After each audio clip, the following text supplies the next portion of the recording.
Hi, everybody. For day 2 of my random thought video, I'm uploading it at like 11:30 at night, so I'm doing it late in the day, but I'm doing it. And that's important. And this is Atreus with me. So, for today's thoughts, I am doing just a little couple-minute video on advice that I wish that I had when I started dating. The first piece of advice is to make sure you're genuinely compatible with the person. Like, do your core values overlap? And I think that's really important, and that's something that a lot of people don't do when they start dating somebody. I think a lot of dating is based strictly on attraction and not on compatibility, and then you really can't build a super strong foundation on that basis. As somebody who has spent my fair share of time in bad relationships, the next couple are specifically for people maybe who have seen their family have bad relationships or are more prone to end up in a bad relationship. Hi, babe. Sorry, he's cute. The first piece of advice that I would offer as far as that goes is not to share your previous relationship traumas with your new potential partner right off the bat. I think some people have kind of normalized like sharing relationship trauma stories with their new partners. And unfortunately, nobody wears a sign on their forehead that says, I don't have good intentions with you. So, people that don't have good intentions with you are usually disguised as somebody who has good intentions with you and might even look like everything you've ever wanted in a partner. So it can be tempting to want to bare your soul to this person and share every detail. But you really shouldn't do that. You shouldn't give a brand new person an all access pass to you and your emotions.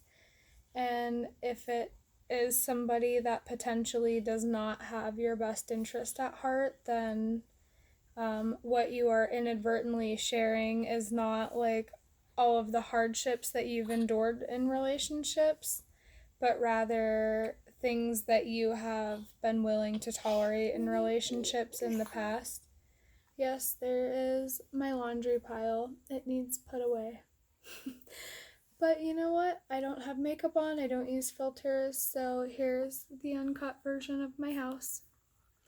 That all needs put away, but this guy takes priority, and he's never going to be this tiny again, so I'm appreciating all of these snuggles while I can, and trying to be more okay with my house being lived in, but that is a different video for a different day.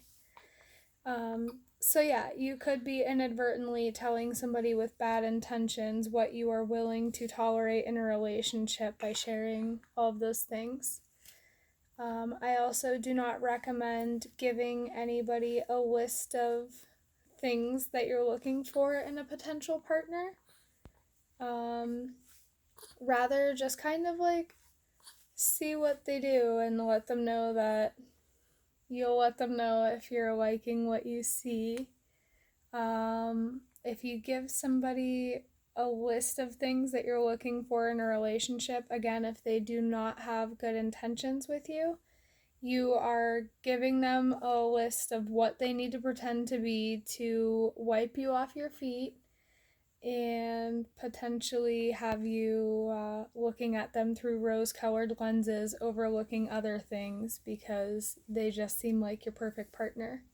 Everybody will if they have a list of things that they have to do in order to be your perfect partner.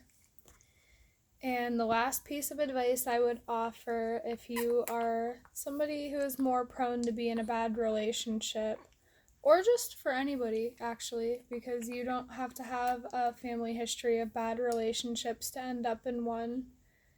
It does put you at a higher predisposition, I think, to end up in one, but doesn't necessarily, that doesn't have to be your circumstance in order to end up in one.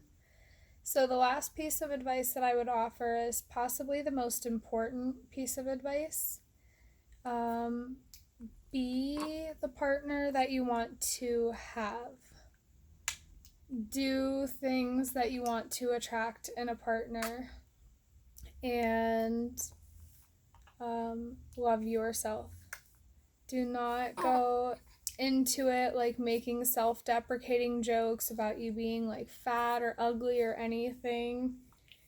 If you go into a relationship with somebody being mean to yourself, you are unknowingly giving them permission to as well. You're letting them know that you don't have boundaries to be required to be treated good because you yourself are willing to be mean to yourself. So yeah, that is just kind of my thoughts today. I have recently taken time, and by recently I mean like in the last few years, not like the last few days or anything like that, taken time to ponder things I could have done better a long time ago when I've ended up in bad relationships that I don't know if it would have stopped it from happening, but might have had a better chance of not happening if I would have had this advice going in. And on this note, little man is cluster feeding and believes he's starving, so I'm gonna go feed my baby.